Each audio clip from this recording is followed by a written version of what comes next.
The gym wasn't quiet. It never was. Metal clanked. Shoes squeaked. Someone laughed too loudly near the heavy bags. The air carried that familiar mix of sweat and old canvas. Honest work, nothing staged. When Muhammad Ali walked in, no one announced him. They didn't need to. People noticed anyway. Ali didn't come dressed like a champion. No robe. No entouraje. No cameras. Just a simple tracksuit, sleeves rolled, hands loose at his sides. He had come to watch. To move. To breathe in a place where effort still mattered more than reputation. The gym had its own rhythm. Regulars knew it. Newcomers learned it quickly. And bullies tested it constantly. The man in question had been testing it all morning. Loud. Physical. Always just on the edge of playing around. He corrected people who hadn't asked for correction. Stepped too close. Let his hands linger a beat longer than necessary. The kind of man who believed attention was the same thing as respect. Ali noticed him early. Ali always noticed. The bully spotted Ali too, but not for the reason you'd expect. Not recognition. Opportunity. Ali stood near the ring, watching two younger fighters work the ropes. He offered a quiet note between rounds, a small adjustment to footwork. Nothing flashy. Nothing authoritative. Just help. The bully watched from across the room. He saw the listening, the nods, the way people leaned in slightly without being told. And he misunderstood it. The bully walked over with exaggerated confidence, clapping his hands once to draw eyes. He called out something joking, half compliment, half challenge. Ali turned to face him. Calm. The bully grinned. He said it was an honor to meet Ali. Said he'd heard stories. Said he'd love to see if the legend still had anything left. Ali smiled politely. Said he was just visiting. That answer disappointed the bully. It didn't give him anything to push against. The bully stepped closer. Too close. He joked about Ali's age. About reflexes. About how times change. People laughed nervously. Ali didn't. Ali said times change but basics don't. The bully chuckled, pretending not to hear the warning inside that sentence. He circled Ali once theatrically. Then without asking he reached out. He grabbed Ali by the arm. Not violently, but deliberately. The kind of grab meant to claim space. To say I can. The gym went still. Not instantly, but fast enough that everyone felt it.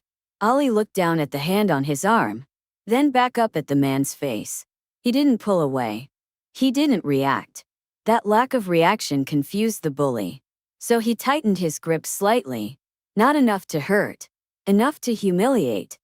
He laughed and said something about showing the old champ a move. That was the moment. Ali spoke. Quietly. Clear. He asked the man to let go. The bully smirked. Said Ali shouldn't be so sensitive. That it was just a joke. Ali nodded. He said jokes end when someone asks them to. The bully hesitated. Just a fraction. Ali felt it. Ali didn't raise his voice. Didn't flex. Didn't posture. He said something else then. Something that changed the air. He said, "You grabbed me so everyone could see you." The bully laughed again. But it didn't land. Ali continued. He said, "Now everyone is seeing you." The room fell quieter. Even the back stopped swinging. Ali looked around, not seeking support, just acknowledging witnesses. Then back to the man. Ali said, "This gym doesn't need that." The bully scoffed. Said Ali was overreacting. Ali finally moved. Not fast. Not aggressive. He gently turned his arm. Just enough to release the grip without force. A movement so small most people missed it. But the effect was immediate. The bully stumbled half a step back. Not thrown. Displaced. The silence thickened. Ali didn't step forward. He didn't chase the moment. He said, "If you want respect here, earn it the same way everyone else does." The bully's smile was gone now, replaced by something closer to embarrassment. He tried to recover. Said Ali was lucky people recognized him. Said things would be different otherwise. Ali answered without hesitation. He said, "They'd be exactly the same." That sentence landed like a bell. Because everyone knew it was true. The bully glanced around. Saw faces that weren't impressed. Saw eyes that weren't on his side. Ali said one final thing. Not loud. Not threatening. He said, "Don't put your hands on people unless you're ready to explain why." Then Ollie turned back toward the ring. The moment for him was finished. The bully stood there, alone, exposed. No one laughed now. No one encouraged him. The room didn't erupt. Didn't need to. Silence had done the work. Ollie leaned on the ropes and spoke to the fighters again. Quiet instruction. Business as usual. The bully lingered for a few seconds, then walked away. Not dramatically. Quickly. The gym slowly resumed its rhythm. Metal clanked again. Shoes squeaked. Breathing returned. But something had shifted. People hadn't just seen a boundary enforced. They'd seen how it could be done without spectacle. Ollie stayed a while longer. Moved lightly. Gave advice. Shared space. No one grabbed him again. No one tested him. But the story wasn't over. Not yet. Because humiliation doesn't end when a hand lets go. It ends when the lesson sinks in. And that lesson was about to follow the bully far beyond that gym. The gym didn't explode back into noise right away. Came back in layers. A weight set down more carefully than before. A breath released. A back nudged into motion. People were moving again, but they were moving differently. The bully hadn't left the building yet. That was the part few people noticed at first. He stood near the lockers pretending to adjust his wraps, but his eyes kept drifting back toward the ring where Muhammad Ali was speaking quietly to the younger fighters. Ali hadn't raised his voice, hadn't embarrassed him loudly, hadn't needed help, and that bothered the bully more than being yelled at ever could have. Because shouting creates a villain. Silence creates a mirror. The bully tried to shake it off. He laughed too loudly at something no one had said. Shadowboxed for attention that didn't come. Corrected a form that hadn't asked for correction. But the room wasn't responding anymore. Not hostile. Indifferent. Indifference is dangerous for people who live on dominance.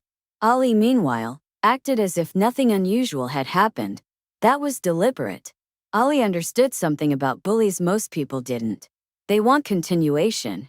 They want escalation. They want the moment to stay alive. Ali let it die. A trainer near the far wall watched Ali carefully. He'd been running that gym for years.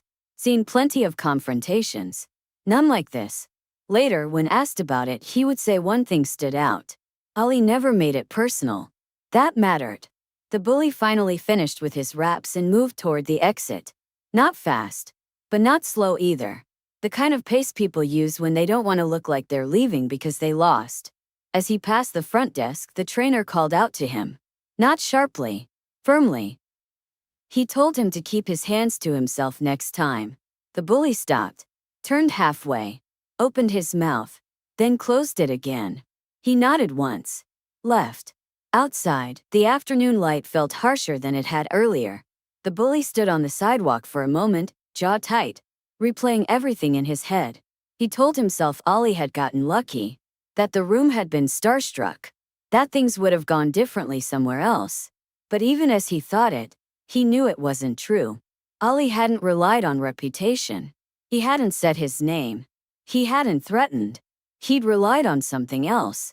Something harder to argue with. Clarity. Inside the gym, the younger fighters kept training. But their focus had sharpened.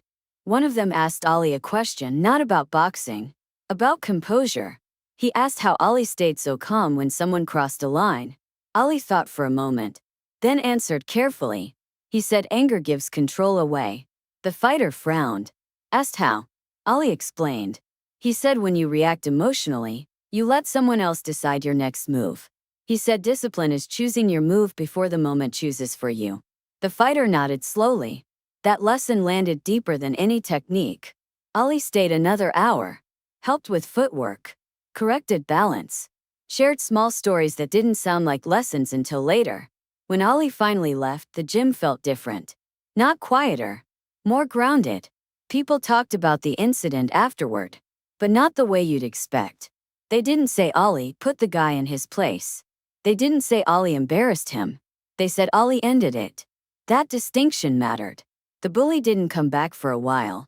When he did, weeks later, he was different. Not reformed. Aware. He kept his distance. Spoke less. Watched more. Once he almost stepped too close to someone again. Then stopped himself. looked around, adjusted. He never spoke to Ali again. But he never forgot him. Years later, he would tell someone about it. Not as a brag, not as a grievance. As a warning. He said he learned that day that strength doesn't announce itself. He said the most dangerous people aren't the loudest. He said the room went silent for a reason. Ali, of course, never told the story. Not publicly. Not privately. Because to him it wasn't a story. It was maintenance.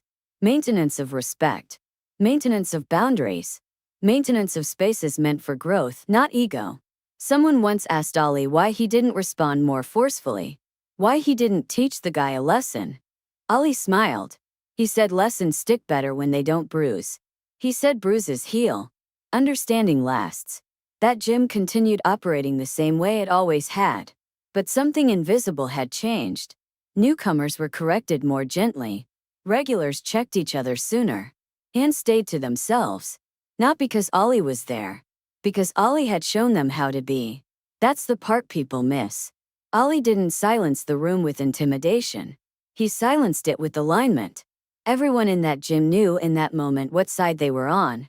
They didn't choose Ali. They chose respect. And that's why the room went silent. Not out of fear. Out of recognition. A gym bully grabbed Muhammad Ali to humiliate him. He expected laughter. Submission. Reaction. What he got instead was stillness. Witnesses. Clarity. Seconds later, the whole room went silent. Not because Ali demanded it. But because no one wanted to interrupt the truth settling in. Ali walked away unchanged. The bully walked away corrected. The room walked away better. And that is how real power works. Not loud. Not violent. Not desperate. Just present. Muhammad Ali didn't need to throw a punch.